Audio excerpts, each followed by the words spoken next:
Widget herkese selam. Ben Hakan Altınok. Bugün Google Pixel 4x aç kutu açılışıyla karşınızdayım. Kutuyu açtığınızda direkt cihazın kendisiyle karşılaşıyorsunuz.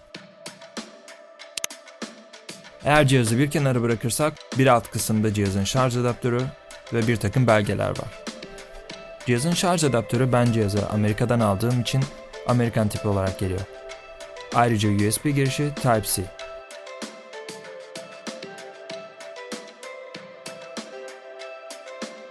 Bu minimalistik şık tasarımın altında kimsenin ihtiyacı olmadığı bazı belgeler mevcut.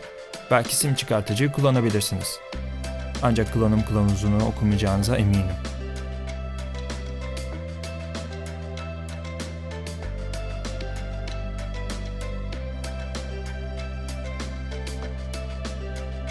Google sadelik anlayışını artırarak kutunun içine bir kulaklık koymamış. Sanırım artık kulaklık girişlerinden sonra kulaklıkları da kaldırmaya başlıyoruz. Cihazın USB kablosu iki ucu da Type-C olarak geliyor. Sade ve sağlam görünümlü bir kablo olduğunu söyleyebilirim. En azından şimdilik bir problem yaşamadım. Ayrıca kutunun içinden bir USB Type-C dönüştürücü çıkıyor.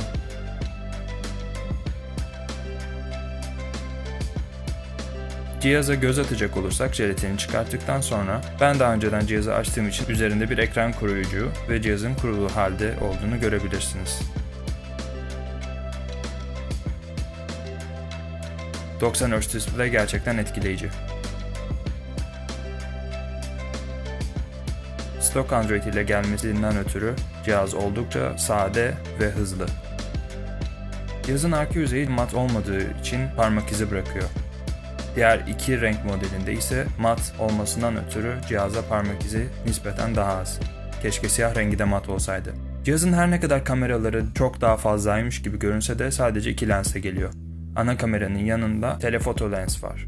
Ayrıca telefonu sıkarak asistanı çalıştırabiliyorsunuz. Belki cihazın tanıtımındaki en önemli özelliklerden olan Motion Sense özelliği Türkiye'de geçerli değil.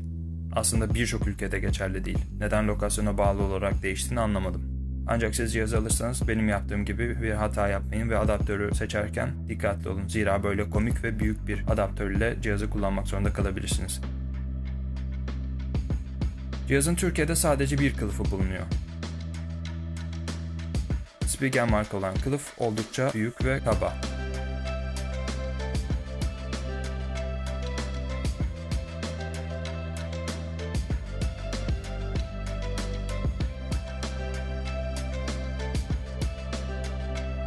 Zaten ağır ve nispeten kalın bir cihaz olan Pixel 4x Large kılıfta daha da büyük bir hal aldı.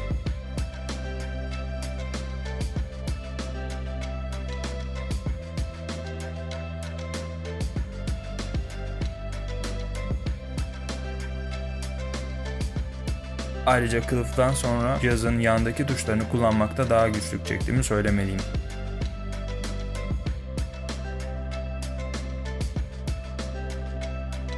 Arka yüzey her ne kadar parmak izi toplayıcı olsa da gerçekten şık bir görünüme sahip. Ön yüzeyinde ise bir jelatin var. Bu yüzden biraz daha farklı görünüyor. Güç tuşu ise beyaz renkte. Diğer renk modellerinde farklı güç tuşu renklerine karşılaşabilirsiniz.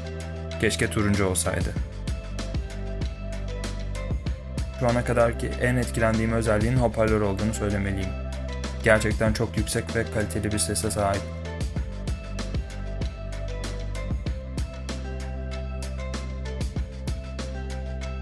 Google Pixel ailesi genel olarak kameradaki başarılarıyla tanınır. Bu cihazda sizi şaşırtmayacak.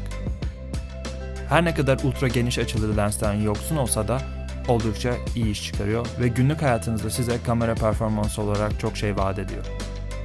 Şu ana kadarki çektiğim fotoğraflardan oldukça memnunum.